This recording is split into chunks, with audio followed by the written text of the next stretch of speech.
बिहारमध्ये राजकीय घडामोडींना आता वेग आलेला आहे। जागा वाटपानंतर चिराग पासवान यांचे काका पशुपती यांनी आता आपला राजीनामा दिलेला आहे। जागा वाटपात पशुपती पारस यांना एकही जागा नाहीये, तरीही केंद्रीय मंत्रिपदाचा राजीनामा देण्यात आलाय। आपण बघतोय बिहारच्या राजकारणामध्ये आता घडामोडींना वेग आलेला आहे। पशुपती यांनी आपला राजीनामा दिलेला आहे। जागा वाटपानंतर चिराग पासवान यांचे काका पशुपती यांनी आपला राजीनामा दिलाय।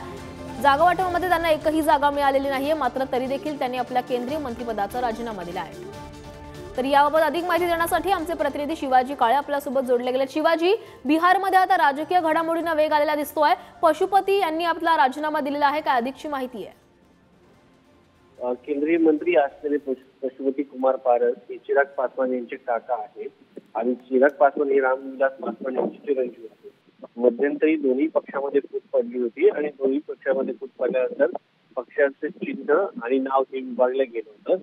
त्यानंतर पशुपती पारस यांच्यासोबत खासदारांची संख्या अधिक होती, मात्र जेव्हा 2024च्या लोकसभा निवडणूक लढायची होती तेव्हा भाजपने पशुपती कुमार पारस यांच्या गटाला एकही जागा दिलेली, त्यामुळे ते नाराज आहेत। कालच जर पाहिलं तर 40 जागा असलेल्या बिहारमध्ये जागा वाटप जाहीर करण्यात आलं। त्यामध्ये भाजप 17, जेडीयू म्हणजे नितीश कुमार यांच्या पक्षाला 16, लोक जनशक्ती पार्टी म्हणजे जी चिराग पासवान यांची आहे त्यांना 5 जागा देण्यात आलेल्या आहेत। दुसरीकडे जर पाहिलं तर पशुपती पारस यांना एकही जागा जी आहे ती देण्यात आलेली नाहीये, त्यामुळे त्यांनी नाराज होऊन मंत्रिमंडळाचा आपल्या पदाचा जो आहे तो राजीनामा दिलेला आहे। त्यामुळे आता या सगळ्यानंतर पशुपती पारस ही काय भूमिका घेतात, ती इंडिया आघाडीसोबत आरजेडी सोबत जाण्याचा प्रयत्न करतात हे देखील पाहणं महत्वाचं आहे।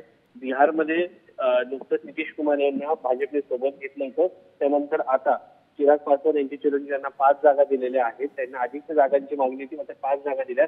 दुसरीकडे जर पाहिलं तर एकीकडे पशुपती कुमार पारस यांना एकही जागा दिली नसल्यामुळे ते नाराज असल्याचं समजतं। धन्यवाद शिवाजी, तुम्ही दिलेल्या सविस्तर माहितीसाठी।